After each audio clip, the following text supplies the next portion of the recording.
એક 85 વર્ષના વૃદ્ધ પોતાના મોટા એવા બંગલામાં પોતાની 80 વર્ષની પત્ની સાથે સૂઈ રહ્યા હતા. રાતના 11 વાગ્યા ત્યાં અચાનક જ દરવાજો ખખડવાનો અવાજ આવ્યો. એટલે આ વૃદ્ધે બારીમાંથી જોયું તો 3-4 ચોર પોતાના બંગલામાં ઘૂસવાનો પ્રયાસ કરી રહ્યા હતા. એટલે તરત જ આ વૃદ્ધ વ્યક્તિએ પોલીસ સ્ટેશને ફોન કર્યો અને તેણે પોતાના ઘરનું એડ્રેસ લખાવ્યું અને કહ્યું કે મારા ઘરમાં ચોર ઘૂસી ગયા છે, તમે તરત જ એક પોલીસની ટીમ મોકલો. એટલે સામેથી પોલીસવાળાએ કહ્યું કે અત્યારે એક પણ પોલીસની ટીમ ફ્રી નથી, એટલે અમે નહીં આવી શકીએ, આવતા થોડી વાર લાગશે.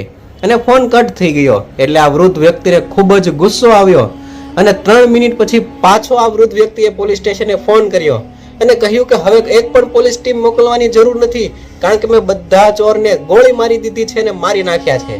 એટલામાં તો સામે પોલીસ સ્ટેશનમાં અફરાતફરીનો માહોલ સર્જાઈ ગયો. તરત જ 2 પેરામેડિકલ સ્ટાફ, એમ્બ્યુલન્સ અને પોલીસની જીપનો કાફલો આવી ગયો.